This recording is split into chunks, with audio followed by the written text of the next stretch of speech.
Bab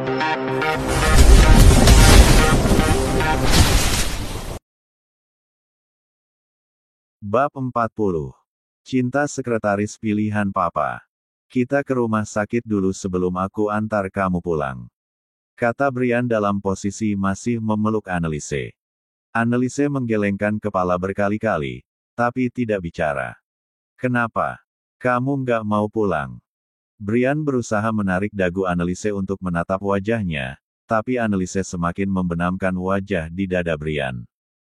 Kali ini Anneliese mengangguk, dia tidak mau dibawa pulang. Ya sudah, kamu ikut ke rumahku untuk sementara waktu sampai pelakunya berhasil ditangkap. Brian bisa melihat ketakutan dan trauma yang dirasakan Anneliese. Mungkin itu yang membuat Anneliese tidak mau pulang. Sebab dalam keadaan seperti Anneliese pasti membutuhkan orang yang menurutnya bisa melindunginya. Dan Brian sudah tahu bagaimana hubungan Anneliese dengan bibinya yang tidak baik. Anneliese tidak akan tenang jika kembali ke rumahnya sendiri. Sampainya di rumah sakit, Anneliese ditangani oleh beberapa dokter. Sebenarnya Anneliese tidak mengalami luka fisik yang serius, hanya ada bekas memar di pipi saja. Namun kondisi psikis Anneliese sepertinya perlu ditangani lebih lanjut karena terlihat sangat trauma dan belum bisa diajak komunikasi. Anneliese masih bungkam dan tidak mau menceritakan apa yang dia alami. Bisa bicara sebentar? Tanya salah satu dokter pria yang menghampiri Brian. Tentu saja. Sahut Brian dan dia sedikit menjauh dari Anneliese yang sedang ditangani oleh dokter wanita dan perawat. Saya rasa pasien baru saja mengalami PL3C4NS 3 kilodetik sual selama berada di mobil penculik itu. Dia ketakutan saat saya akan menyentuh tangannya untuk diperiksa. Penuturan dokter itu membuat perasaan Brian diselimuti amarah. Tangannya mengepal kuat dan wajahnya memerah. Setelah tahu hal ini, Brian mungkin tidak akan pernah melepaskan para pelaku yang membuat Anneliese trauma. Apa traumanya bisa sembuh? Tolong lakukan yang terbaik untuk kesembuhannya. Pinta Brian. Saya akan memanggil dokter wanita untuk memeriksa fisiknya. Dokter Vina mungkin sedang mencoba mengajak pasien berkomunikasi agar mau menceritakan kejadian yang dialami. Ujarnya sambil menatap ke arah Ran, yang pasien. Pelaku berhasil melarikan diri. Kami sedang mengambil sidik jari pelaku yang tertinggal di mobil, dan mencari beberapa petunjuk di dalam mobil. Lapor salah satu polisi melalui sambungan telepon. Jangan biarkan para pelaku lolos, cari sampai dapat. Baik Pak, kami pasti akan menemukan para pelaku dan otak dari penculikan. Brian memutuskan sambungan teleponnya, kali ini dia mengotak-atik ponselnya untuk menghubungi orang suruhannya. Kejar pelaku sampai dapat, pastikan kalian yang menemukan mereka sebelum polisi berhasil meringkus mereka. Segera bawa pelaku ke markas jika berhasil menemukan mereka. Titahnya. Baik bos, orang-orang kita masih mengepung lokasi. Pemukiman ini hanya memiliki 3 akses jalan keluar, semuanya dikelilingi gembok beton yang cukup tinggi. Kemungkinan mereka masih ada di sini. Lapornya di seberang sana. Bagus, cari sampai dapat. Brian mengakhiri sambungan teleponnya dan masuk ke ruang perawatan. Anneliese sedang tidur karena efek obat tidur. Dokter sengaja memberikan obat tidur pada Anneliese agar Anneliese bisa istirahat. Sebab Anneliese terus meneteskan air mata, tapi tidak mau bicara meskipun beberapa dokter sudah menanganinya. Brian menarik kursi dan duduk di samping ranjang Anneliese. Wajah sembab Anneliese cukup membuat hati Brian tersentuh karena terlihat sangat menyayat hati. Anneliese pasti sangat trauma, entah apa saja yang sudah dia alami selama di dalam mobil penculik itu. Dari hasil pemeriksaan fisik, D4D dan area P4H Anneliese telah disentuh dengan kasar oleh pelaku. Tidak heran jika keadaan Anneliese jadi seperti itu. Brian menyeka air mata Anneliese, yang bahkan masih menetes di alam bawah sadarnya. Maaf, lirik Brian tercekat. Pelaku dan motif penculikan memang belum diketahui, Brian tidak tahu apakah dia ada sangkut pautnya dengan penculikan Annelise atau tidak. Tapi yang jelas Brian merasa sangat bersalah karena Annelise diculik saat sedang bersamanya. Tok, tok, tok. Seseorang mengetuk pintu kamar rawat inap Annelise. Brian beranjak untuk membukakan pintu. Brian, bagaimana keadaan Anne? Jihan langsung melontarkan pertanyaan pada putranya, dan menyadarkan pandangan ke dalam ruangan. Jihan datang bersama Saka. Mereka langsung pergi menuju rumah sakit, setelah mendapat kabar dari Brian bahwa Annelise sudah ditemukan dan akan dibawa ke rumah sakit. Kalian masuk dulu, Annelise sedang tidur, kata Brian lirih. Jihan mengangguk paham dan langsung masuk ke dalam. Saka menyusul dan sempat nepuk pundak putranya yang kelihatan lesu itu dan penuh beban. Ini bukan salahmu, lirih Saka. Darahnya mengalir di tubuh Brian, dia bisa merasakan bagaimana perasaan putranya saat ini.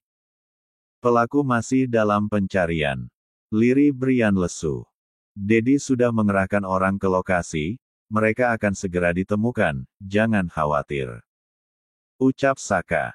Brian cukup terkejut karena ternyata dadinya juga ikut menyuruh orang untuk menangkap pelaku. Terima kasih Dat. Saka dan Juna beralih ke ranjang pasien. Mereka memperhatikan Jihan yang menatap Annelise dengan sedih. Tangan Annelise digenggam dan usap lembut. Pipi Annelise memar. Lirih Jihan sendu. Pikirannya sudah macam-macam melihat memar di wajah Annelise. Sudah pasti Annelise mendapat kekerasan. Dia ditampar, pelaku juga melakukan pelecehan. Jawab Brian tanpa menatap Jihan. Dia menyembunyikan kecemasan dan rasa bersalah di wajahnya. Jihan menutup mulutnya menggunakan tangan, dia syok dan ikut terpukul mendengar apa yang baru saja dialami oleh Annelise.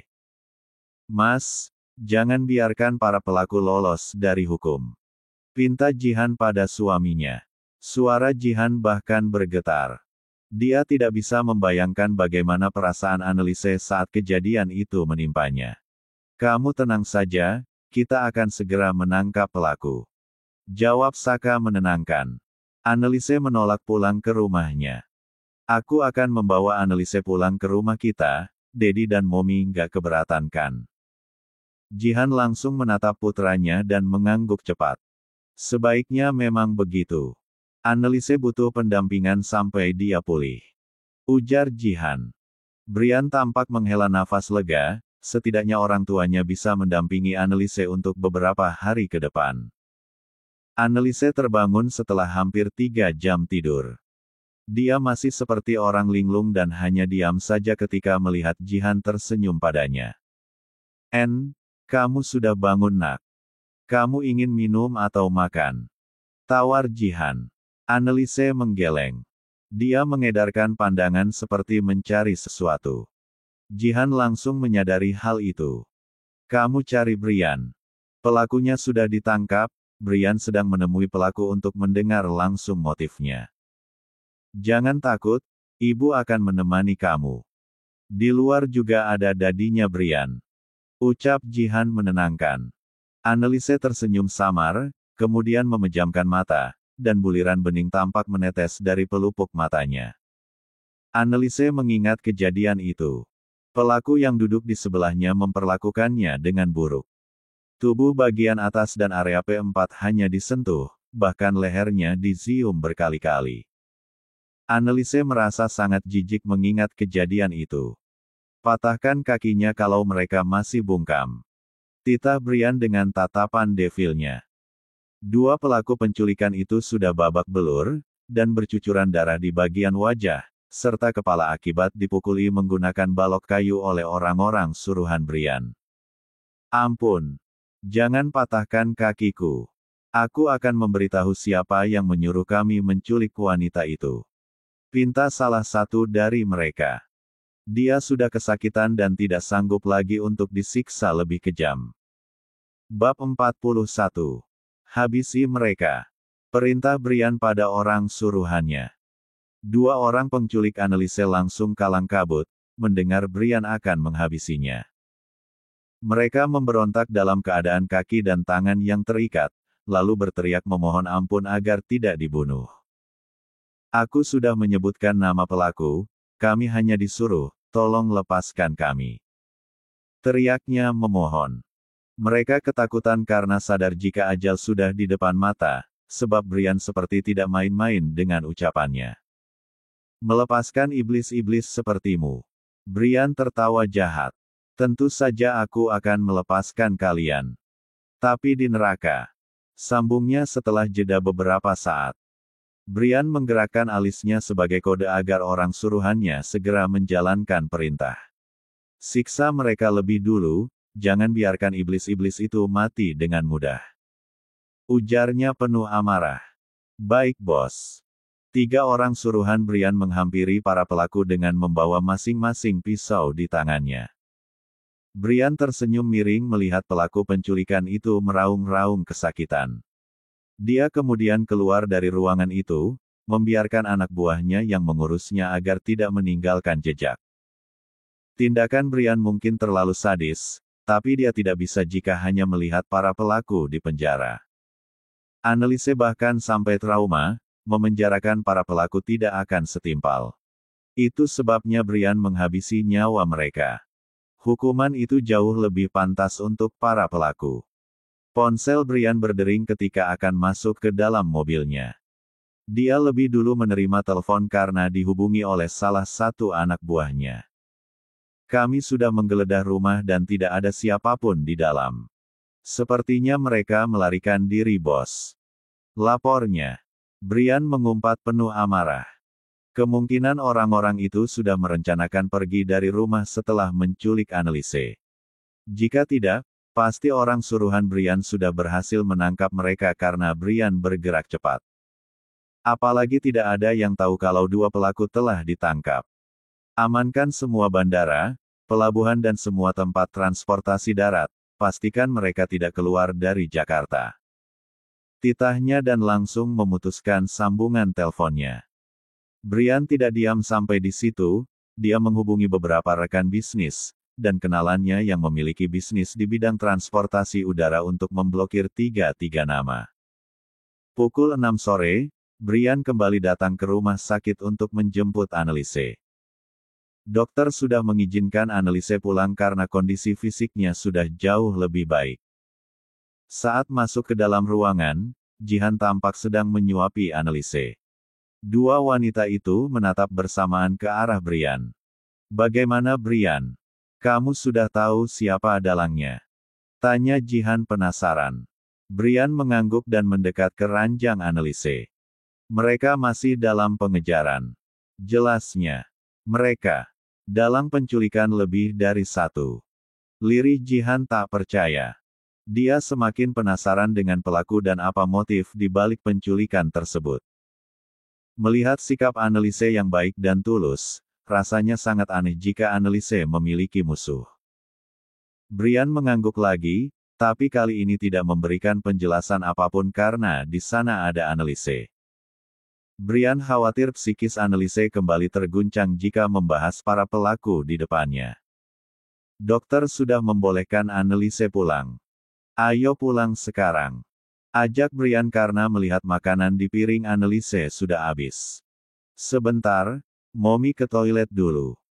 Jihan meletakkan piring di atas nakas dan buru-buru masuk ke kamar toilet. Jihan sampai menahan sakit perut, karena ingin menyuapi Anneliese dan memastikan banyak makanan yang masuk ke perut Anneliese, agar kondisinya semakin membaik. Jika tidak disuapi, mungkin Anneliese tidak akan menghabiskan makanannya. Sudah lebih baik. Brian mengusap pelan kepala Anneliese sebelum duduk di sebelahnya. Anneliese mengangguk dan menatap Brian beberapa saat, tapi setelah itu membuang pandangan ke arah lain.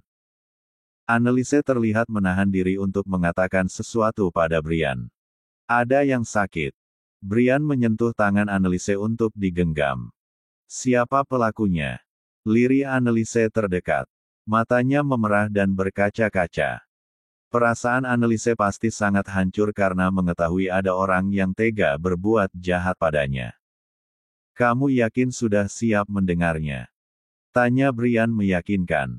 Annelise terdiam dan langsung menundukkan wajahnya. Nanti saja kalau kamu sudah siap. Sekarang pikirkan dulu kesehatan kamu. Annelise mengangguk paham dan tidak bertanya apapun lagi. Mengetahui bahwa Brian masih berusaha mencari pelaku, Annelise bisa bernafas lega karena cepat atau lambat, pelaku akan segera mendapatkan hukumnya.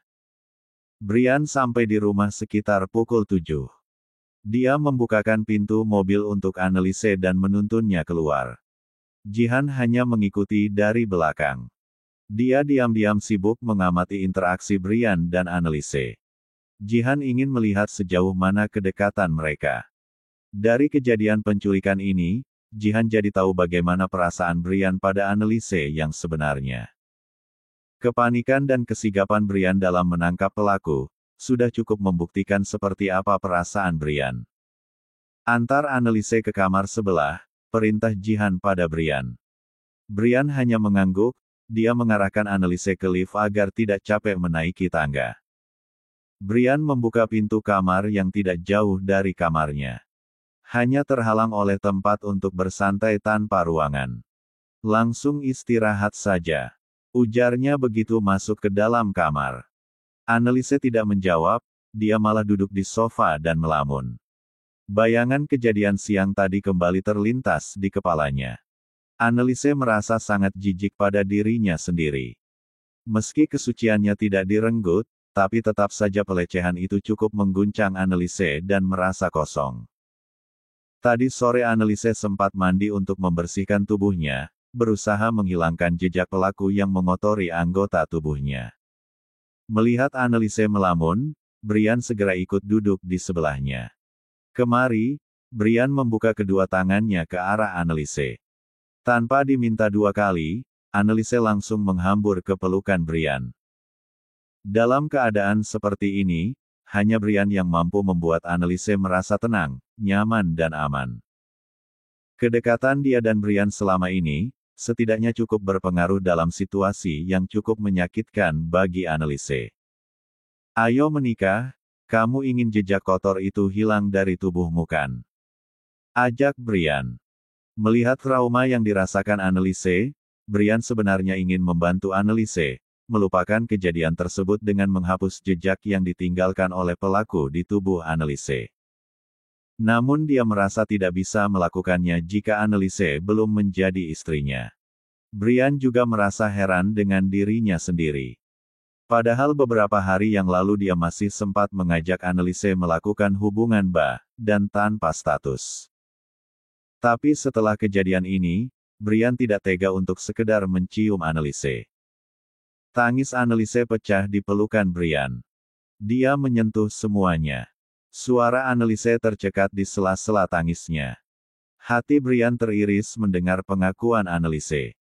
Pelaku itu benar-benar meninggalkan trauma yang mungkin sulit dilupakan oleh Annelise.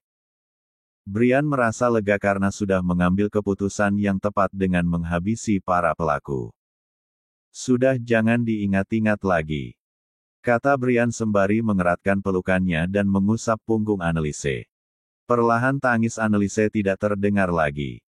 Dia tertidur di pelukan Brian. Brian memberanikan diri mengecup pucuk kepala Annelise, kemudian memindahkan Annelise di ranjang.